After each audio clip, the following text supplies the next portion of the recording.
Hi betting experts, on Saturday, June the 11th, 6th races on ITV on Saturday, Sandown, York and Chester, with Royal Ascot coming next week on Tuesday, 5 days of brilliant racing.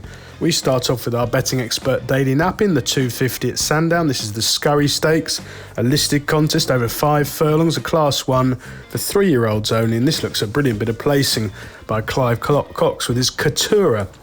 Now, this useful sprinter made a promising reappearance when finishing second in relatively warm company, and then was a big eye-catcher in the 6-furlong Group 2 Sandy Lane Stakes at Haydock 3 weeks ago. If you watch that run back, his run was checked at halfway. He didn't see any daylight at all and finished with running less in the tank behind El Caballo. It was a very promising run.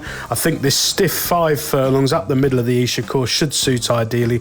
The ground's bound to be drying out. We've had a dry week in Esher, and I think everything has come right for Coutura to win this under Adam Kirby. He's around about 7-4. I think that's a very fair price.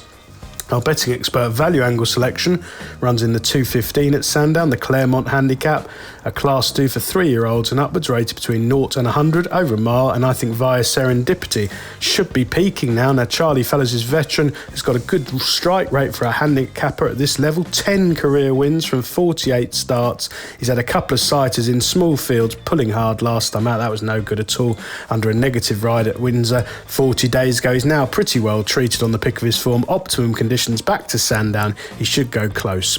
The remaining ITV races, well, we stay at Sandown for the 140, the Trafalgar Square Handicap over 1 mile 1.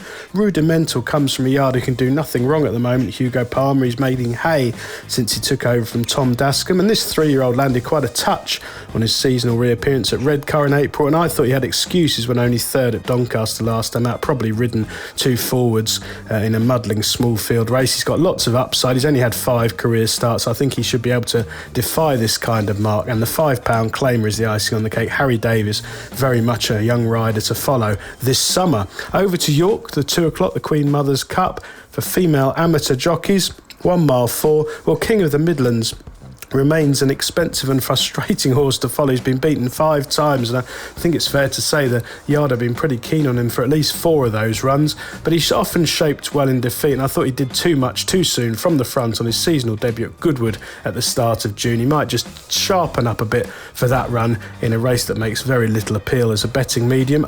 Staying at York for the 305, the Sky Bet race to the Ebor Grand Stakes, a listed contest over a mile 6, a small field without a fight. I thought hasn't quite been at his best in 3 runs so far this season, but they probably overdid things on the front when slightly disappointing at Newbury 4 weeks ago. I'm expecting a more patient ride here from Atzani. He will love the drying ground, and York should suit him ideally. Finally at Chester, a really competitive handicap at 320, over 7.5 furlongs for 3-year-olds. Well, Woderton had been progressing really nicely until finding conditions far too deep at Goodwood 22 days ago, weakening out of things before the final furlong, having taken a keen grip in the early stages. A slight drop in trip, much better ground. This sharp left-handed track should help him settle, and I think he'll go really close, particularly judged on his very promising reappearance in April. Best of luck with all 6 ITV races on Saturday, betting experts.